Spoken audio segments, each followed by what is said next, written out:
দর্শক আমন্ত্রণ জানাচ্ছি ফেসবুক লাইভে। আমি তাফিম আলম যে মুহূর্তে রয়েছে চট্টগ্রামের নতুন ব্রিজ এলাকায়। আপনারা জানেন যে দুপুর 2টা নাগাদ 2টার পর থেকে এই চট্টগ্রামের নতুন ব্রিজ এলাকার ঠিক সামনে আসলে সড়ক অবরোধে ডাক দিয়েছিল এবং সে কর্মসূচি পালন করছিল এতক্ষণ পর্যন্ত। এখন অল্প কিছুক্ষণ আগে এখানে তারা কর্মসূচির সমাপ্ত ঘোষণা করেছেন আজকের মতো এখানেই, এবং তারা বেশ কিছুক্ষণ যাবৎ এখানে সড়ক অবরোধ ছিল, দুই পারে দীর্ঘ জ্যাম ছিল। এখন আপনারা দেখতে পাচ্ছেন যে আসলে দুই দিক থেকেই যান চলাচল আবারও স্বাভাবিক পেয়েছে।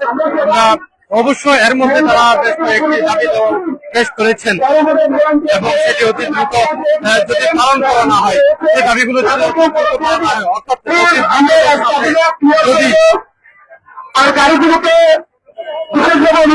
অতি দ্রুততার সাথে যদি গ্রেফতার না করা হয় পুলিশকে, সেক্ষেত্রে তারা আবারও রাস্তায় নামবে সেটি জানিয়েছে। আপনারা দেখতে পাচ্ছেন আসলে নতুন ব্রিজ এলাকায় এবং দুই পাশ থেকে গাড়িগুলো চলাচল করতে শুরু করেছে। যদি আসলে দীর্ঘ লম্বা জ্যাম থাকার ফলে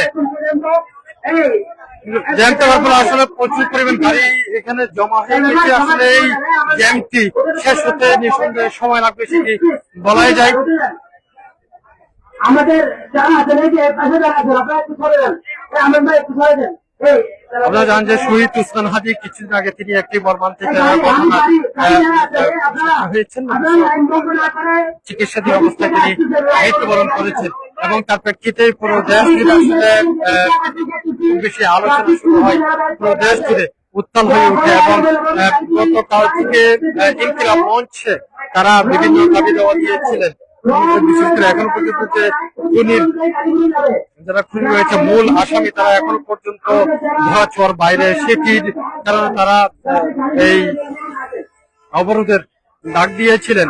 পুরো দেশের যতগুলো বিভাগীয় শহর রয়েছে সবগুলো বিভাগীয় শহরে আজ অবরোধের ঘোষণা ছিল এবং সেই যে পুরনো এবং তার প্রেক্ষিতে চট্টগ্রামের এই নতুন ব্রিজ এলাকায় সেখানে দুপুর 2টা থেকে অবরোধ কর্মসূচি পালন করছিলেন ইনকিলাব মঞ্চ সহ ছাত্র জনতা সেখানে শুরু হয়েছিল এবং দীর্ঘ লম্বা জ্যাম শুরু হয়ে গিয়েছিল দুই পাশে। অবশেষে 5:30টার দিকে তারা একটি মোনাজাত এবং কিছু দাবি দেওয়ার উপস্থাপনার মধ্য দিয়ে তারা এই অবস্থান কর্মসূচি সমাপ্ত ঘোষণা করে। তারপর থেকেই এই চট্টগ্রাম নতুন ব্রিজ এলাকায় গাড়ি যান চলাচল আবারও স্বাভাবিক হয়। আমরা যদি একজন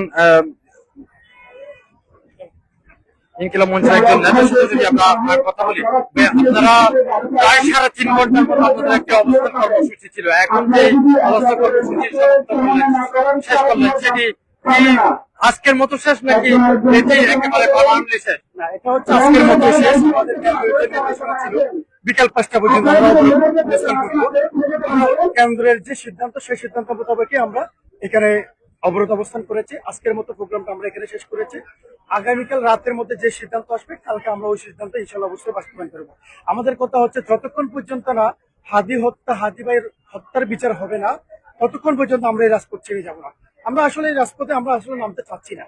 5 তারিখ পরবর্তী সময়ে আমাদের একটা প্রত্যাশা ছিল, আশা ছিল আমরা কখনো আবার দ্বিতীয়বার হাসিনার পরবর্তী সময়ে আমাদের রাস্তায় নামার বিন্দু পরিমাণ আমাদের ইচ্ছা ছিল না, কিন্তু হাসিনার যেই নিয়মে দেশ চলছে ঠিক পরবর্তী সময়ে সেই নিয়মে দেশ চলছে, যে কোনো কিছু আমাদের রাজপথে আবেগ করে চলছে।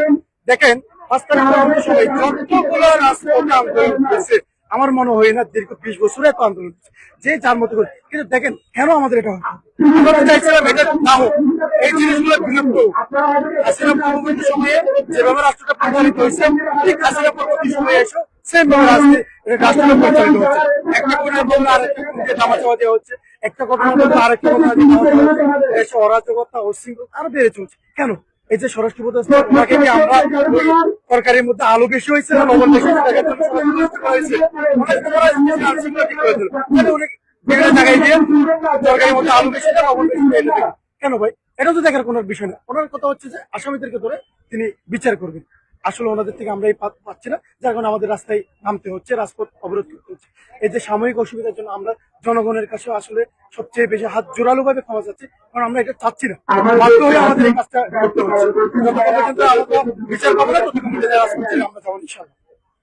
ধন্যবাদ। শুনছিলাম একজন ইনকিলাব মঞ্চের কাছ থেকে, তিনি ইনকিলাব মঞ্চের নেতা, তিনি বলছিলেন যে যতক্ষণ পর্যন্ত তাদের যে দাবি দাওয়াগুলো রয়েছে, অর্থাৎ উসমান হাদির হত্যাকারী যতক্ষণ পর্যন্ত গ্রেপ্তার করা না হবে, তবে তারা আসলে এই তাদের যে কর্মসূচি আমার থাকবে। আজকের মতো শুধুমাত্র এখানে তারা কর্মসূচি সমাপ্ত করেছেন। এই দুই পারেই আমরা দেখতে পাচ্ছি যে যানবাহনগুলো মোটামুটি স্বাভাবিকভাবে চলাচলের অবস্থা শুরু হয়েছে এবং সবশেষ তারা যেতে জানিয়েছে দীর্ঘ প্রায় 3.5 ঘন্টা যাবত একটি যে সড়ক অবরোধ ছিল এবং যে সকল মানুষগুলো এর জন্য তারা কষ্ট পেয়েছেন রাস্তার মধ্যে, তার জন্য তারা দুঃখ প্রকাশ করেছেন এবং একই সাথে তারা সরকারকে জানান দিতে চান যে আগামী 3 দিনের মধ্যেই যাতে একটি সুষ্ঠু একটি জবাব আসে সরকারের পক্ষ থেকে, যে বিচার কার্য সেটি যেন খুব দ্রুত হয় এবং একই সাথে যে পলাতক দুইজন আসামি, মূল আসামি, এখনো পর্যন্ত সহযোগী বেশ কয়েকজন আসামিকে ধরা হয়েছে এবং আজ একদম সকালেই একটি ঘোষণা এসেছে ভারত থেকে, ভারতে দুজনকে ধরা হয়েছে, দুজনই সহযোগী যারা খুনিকে ভারতে পলায়নের ক্ষেত্রে তারা সহযোগিতা করেছিলেন। কিন্তু এখানে যে সকল নেতারা রয়েছেন ইনকিলাব মঞ্চের এবং ছাত্র জনতা, তারা বলছেন যে সহযোগী নয়, সরাসরি খুনি যারা তাদেরকে অবশ্যই গ্রেপ্তার করতে হবে। সেই দাবিটি জানিয়ে তারা আজকের মতো এখানেই কর্মসূচি শেষ করেছেন। এতক্ষণ পর্যন্ত নতুন ব্রিজ এলাকা থেকে সাথে ছিলাম আমি তাফিম আলমগীর, সিটিজি পোস্ট।